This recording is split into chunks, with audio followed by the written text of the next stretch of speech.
ಎಲ್ಲಾ ಗೃಹಲಕ್ಷ್ಮಿಯರಿಗೂ ಕೂಡ ಬಾಕಿ ಕಂತು ಹಣ ಜಮೆ ಆಗಲು ಶುರುವಾಗ್ತಾ ಇದೆ ವೀಕ್ಷಕರೇ. ನೀವು ಕೂಡ ಗೃಹಲಕ್ಷ್ಮಿ ಫಲಾನುಭವಿಗಳಾಗಿದ್ರೆ 4,000 ರೂಪಾಯಿವರೆಗೂ ನಿಮ್ಮ ಅಕೌಂಟ್ಗೂ ಕೂಡ ಹಣ ಬರಲಿದೆ. ಹೀಗಾಗಿ ವಿಡಿಯೋನ ಪೂರ್ತಿಯಾಗಿ ನೋಡಿ. ಮತ್ತೆ ಎಲ್ಲಾ ಗೃಹಲಕ್ಷ್ಮಿಯರು ಕೂಡ ರೇಷನ್ ಕಾರ್ಡ್ ಹೊಂದಿದ್ರೆ ಈ ವಿಡಿಯೋನ ಪೂರ್ತಿಯಾಗಿ ನೋಡಿ. ಹೊಸ ನಿಯಮದ ಬಗ್ಗೆ ಅಪ್ಡೇಟ್ ತಗೊಳ್ಳಿ. ಇನ್ನು ಈ ಜಿಲ್ಲೆಯ ಜನರು ಮಧ್ಯಾಹ್ನ 12ರಿಂದ ಸಂಜೆ 4 ಗಂಟೆವರೆಗೂ ಮನೆಯಿಂದ ಹೊರಗಡೆ ಬರಬಾರದು ಅಂತ ಸಲಹೆ ಕೊಡಲಾಗಿದೆ. ಎದಕ್ಕೆ ಅಂತಾನು ಕೂಡ ನೋಡೋಣ. ಎದಕ್ಕಂದ್ರೆ ಕರ್ನಾಟಕದಲ್ಲಿ ದೊಡ್ಡ ಸುದ್ದಿ ಆಗಿದೆ ಅಂತಾನೆ ಹೇಳ್ಬಹುದು. ಮತ್ತೊಂದು ಕಡೆಗೆ ಕರ್ನಾಟಕ ಸೇರಿದಂತೆ ಭಾರತ ದೇಶಾದ್ಯಂತ ಜನಗಣತಿ ಮತ್ತೊಮ್ಮೆ ಪ್ರಾರಂಭವಾಗ್ತಾ ಇದೆ. 33 ಪ್ರಶ್ನೆಗಳನ್ನ ಕೇಳಲು ಮತ್ತೆ ಇಲ್ಲಿ ಮನೆಗೆ ಬರ್ತಾ ಇದ್ದಾರೆ. ಹಾಗಾದ್ರೆ ಆ 33 ಪ್ರಶ್ನೆಗಳಲ್ಲಿ ಏನೆಲ್ಲ ಪ್ರಶ್ನೋತ್ತರ ಇದ್ದಾವೆ ಎಲ್ಲಾ ಕೂಡ ಮಾಹಿತಿ ನಿಮಗೆ ಈ ವಿಡಿಯೋದಲ್ಲಿ ಸಿಗಲಿದೆ ವೀಕ್ಷಕರೇ. ಹೀಗಾಗಿ ಜನಗಣತಿ ಅಧಿಕೃತವಾಗಿ ಪ್ರಾರಂಭವಾಗ್ತಾ ಇದೆ. ನಾಳೆಯಿಂದಲೇ ಮನೆಗೆ ಬರಬಹುದು. ಶಿಕ್ಷಕರು, ಅಧಿಕಾರಿಗಳು ನಿಮ್ಮ ಮನೆಗೂ ಕೂಡ ಬರಬಹುದು ಅಂತ ಹೇಳಲಾಗಿದೆ ವೀಕ್ಷಕರೇ, ಜನಗಣತಿ ಮಾಡೋಕೋಸ್ಕರ. ಇನ್ನು ಹೋರ್ಮಜ್ ಜಲಸಂಧಿ ಮತ್ತೆ ಬಂದ್ ಆಗಿದೆ. ಮತ್ತೆ ನಮ್ಮ ಭಾರತದ ಹಡಗುಗಳು ಕೂಡ ಸ್ಟಾಪ್ ಆಗಿದ್ದಾವೆ ಅಂತ ಹೇಳಲಾಗ್ತಾ ಇದೆ. ಮತ್ತೆ ಕರ್ನಾಟಕಕ್ಕೆ ಅಡುಗೆ ಅನಿಲ ಸಮಸ್ಯೆ ಕಾಡಬಹುದು, ಗ್ಯಾಸ್ ಸಿಲಿಂಡರ್ ಸಮಸ್ಯೆ ಕಾಡಬಹುದು. ಈಗಾಗಲೇ ನಿಮ್ಮ ಮನೆಯಲ್ಲಿ ಗ್ಯಾಸ್ ಸಿಲಿಂಡರ್ ಇದ್ರೆ ಮಿತವಾಗಿ ಬಳಸಿ ಅಂತಾನೂ ಕೂಡ ಹೇಳಲಾಗಿದೆ. ಇನ್ನೊಂದು ಕಡೆಗೆ ಬಂಗಾರ ಮತ್ತು ಬೆಳ್ಳಿ ಬೆಲೆ ಖರೀದಿ ಮಾಡಲು ಕನಸು ಕೊಂಡವರಿಗೆ ಬಿಗ್ ಶಾಕ್ ಅಂತಾನೆ ಹೇಳ್ಬೋದು. ಸಾರ್ವಕಾಲಿಕ ಗರಿಷ್ಠ ಮಟ್ಟಕ್ಕೆ ಬಂಗಾರ ಮತ್ತು ಬೆಳ್ಳಿ ಬೆಲೆ ಮತ್ತೊಮ್ಮೆ ಏರಿಕೆ ಆಗ್ತಾ ಇದೆ. ಹಾಗಾದ್ರೆ ಈಗ ತಗೋಬೇಕೋ ಬೇಡವೋ, ಮುಂದಿನ ಬರೋ ದಿನಗಳಲ್ಲಿ ಬೆಲೆ ಇಳಿಕೆ ಆಗುತ್ತೋ ಏರಿಕೆ ಆಗುತ್ತೋ, ಪ್ರತಿಯೊಂದನ್ನು ಕೂಡ ಡೀಟೇಲ್ ಆಗಿ ಮಾಹಿತಿ ಕೊಟ್ಟಿದ್ದೇನೆ. ವಿಡಿಯೋನ ದಯವಿಟ್ಟು ಪೂರ್ತಿಯಾಗಿ ನೋಡಿ. ಇನ್ನು ನೀವು ಗೃಹಲಕ್ಷ್ಮಿ ಫಲಾನುಭವಿಗಳಾಗಿದ್ರೆ, ರೇಷನ್ ಕಾರ್ಡ್ ಹೊಂದಿದ್ರೆ ಬೇಗನೆ ವಿಡಿಯೋಗೆ ಲೈಕ್ ಮಾಡೋದ್ರ ಮೂಲಕ ವಿಡಿಯೋಗೆ ಸಪೋರ್ಟ್ ಮಾಡಿ ವೀಕ್ಷಕರೇ. ಇನ್ನು ಪ್ರತಿಯೊಬ್ರು ಕೂಡ ಕಮೆಂಟ್ ಅಲ್ಲಿ ತಿಳಿಸಿ, ನಮಗೆ ಉತ್ತರ ಕೊಡಿ. ನಾವು ಕೇಳೋ ಪ್ರಶ್ನೆ ಏನಪ್ಪಾ ಅಂದ್ರೆ, ನಿಮಗೆ 28, 29 ಈ 2 ಕಂತು ಹಣ ಜಮೆ ಆಗಿದೆಯಾ? ಎಸ್ ಆರ್ ನೋ ಅಂತ ದಯವಿಟ್ಟು ನಮಗೆ ಕಮೆಂಟ್ ಮಾಡಿ. ನಿಮ್ಮ ಕಮೆಂಟ್ ಇಂದ ಪ್ರತಿಯೊಬ್ಬರಿಗೂ ಕೂಡ ತುಂಬಾ ಸಹಾಯವಾಗುತ್ತೆ ವೀಕ್ಷಕರೇ. ಪ್ರತಿಯೊಬ್ಬರು ಕೂಡ ಕಮೆಂಟ್ ಮಾಡಿ. ಮೊದಲಿಗೆ ಗೃಹಲಕ್ಷ್ಮಿ ಯೋಜನೆ ಎಷ್ಟು ಕಂತು ಜಮೆ ಆಗಿದೆ ಇಲ್ಲಿವರೆಗೂ? ಇದು ತುಂಬಾ ಜನರಿಗೆ ಕನ್ಫ್ಯೂಷನ್ ಕೂಡ ಇದೆ ವೀಕ್ಷಕರೇ. ಇಲ್ಲಿವರೆಗೂ 29 ಕಂತು ಹಣ ಜಮೆಯಾಗಿದೆ. 30ನೇ ಕಂತು ಹಣ ಇನ್ನೂ ಕೂಡ ಬಿಡುಗಡೆ ಆಗಿಲ್ಲ ವೀಕ್ಷಕರೇ. ತುಂಬಾ ಜನ 30ನೇ ಕಂತು ಯಾವಾಗ ಬರುತ್ತೆ ಅಂತ ಕೇಳ್ತಾ ಇದ್ದಾರೆ. 30ನೇ ಕಂತು ಹಣ ಸದ್ಯಕ್ಕೆ ಇನ್ನೂ ಕೂಡ ಬಿಡುಗಡೆ ಆಗಿರೋ ಬಗ್ಗೆ ಯಾವುದೇ ರೀತಿ ಅಪ್ಡೇಟ್ ಬಂದಿಲ್ಲ ವೀಕ್ಷಕರೇ. ಸದ್ಯಕ್ಕೆ ನಿಮಗೆ ಹೇಳೋದಾದ್ರೆ 28ನೇ ಕಂತು ಹಣವನ್ನ ಮೊನ್ನೆ ಹಾಕಲಾಗಿತ್ತು. ಈಗ 29ನೇ ಕಂತು ಹಣವನ್ನು ಕೂಡ ಜಮೆ ಮಾಡಲಾಗ್ತಾ ಇದೆ ವೀಕ್ಷಕರೇ.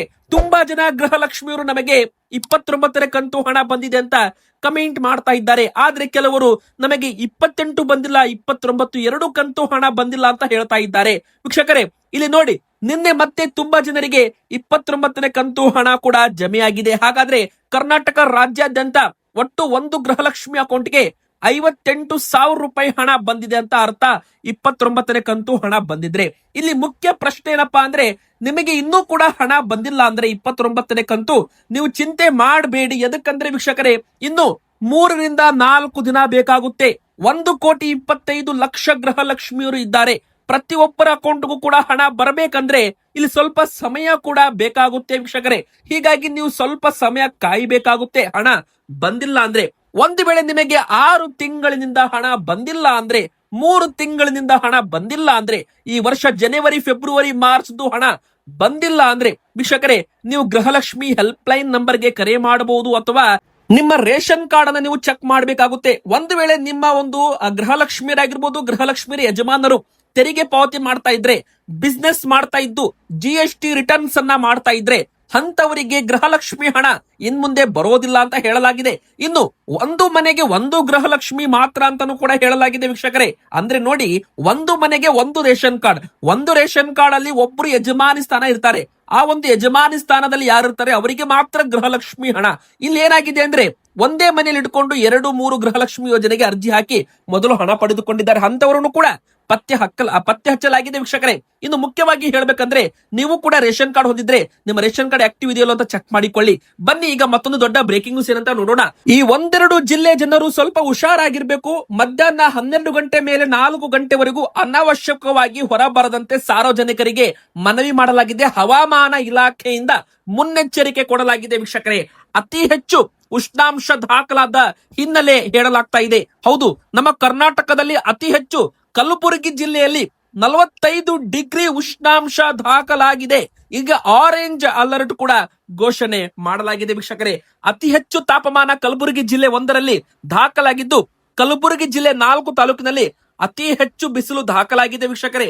ನೀವು ಕೂಡ ಕಲಬುರಗಿ ಜಿಲ್ಲೆಯವರಾಗಿದ್ರೆ ಮಧ್ಯಾಹ್ನ 12ರಿಂದ ಸಂಜೆ 4 ಗಂಟೆವರೆಗೂ ಅನಾವಶ್ಯಕವಾಗಿ ಹೊರಗಡೆ ಬರಬಾರದು ಅಂತ ಸಾರ್ವಜನಿಕರಿಗೆ ಸೂಚನೆ ಕೊಡಲಾಗಿದೆ. ಇನ್ನು ಮನೆಯಲ್ಲಿ ವಯಸ್ಸಾದವರು ಇದ್ರೆ, ಚಿಕ್ಕ ಮಕ್ಕಳು ಇದ್ರೆ ಸಿಂಥೆಟಿಕ್ ಉಡುಪು ಧರಿಸಬೇಕು.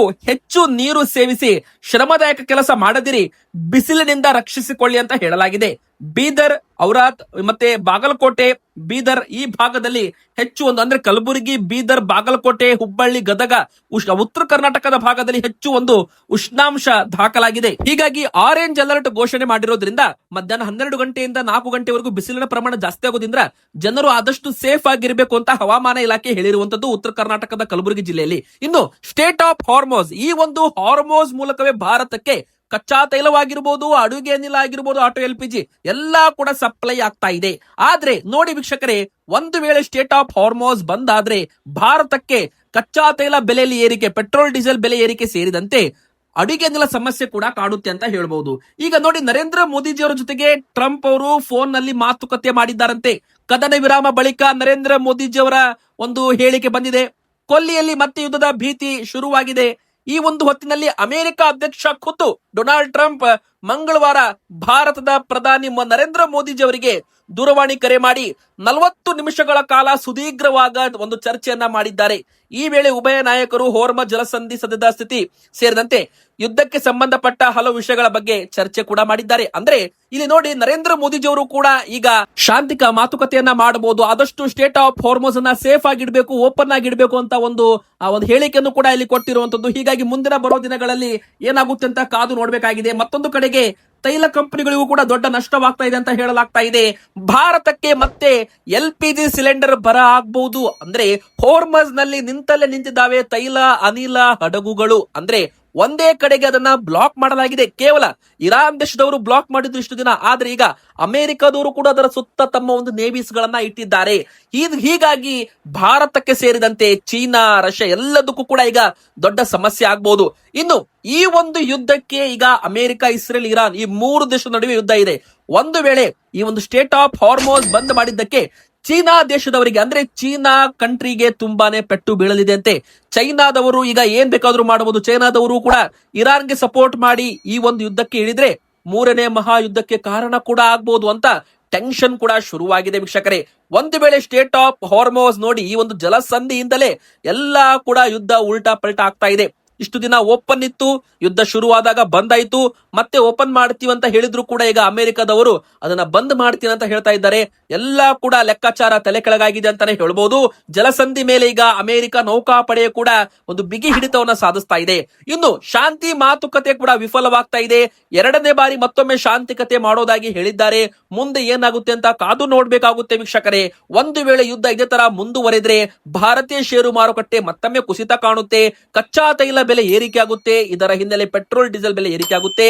ಯುದ್ಧ ಹೀಗೆ ಮುಂದುವರೆದ್ರೆ ಭಾರತಕ್ಕೆ ಮತ್ತೆ ಅಡುಗೆ ಅನಿಲ, ಗ್ಯಾಸ್ ಸಿಲಿಂಡರ್ ಸಮಸ್ಯೆ ಕೂಡ ಕಾಡಲಿದೆ ಅಂತ ಹೇಳಬಹುದು ವೀಕ್ಷಕರೇ. ಹೀಗಾಗಿ ಜನರು ಆದಷ್ಟು ನಿಮ್ಮ ಮನೆಯಲ್ಲಿ ಈಗಾಗಲೇ ಗ್ಯಾಸ್ ಸಿಲಿಂಡರ್ ಇದ್ರೆ ಮುಂದಿನ ತಿಂಗಳೆಲ್ಲ ಸಮಸ್ಯೆ ನಿವಾರಣೆ ಆಗುತ್ತೆ ಅಂತ ತಿಳ್ಕೋಬೇಡಿ.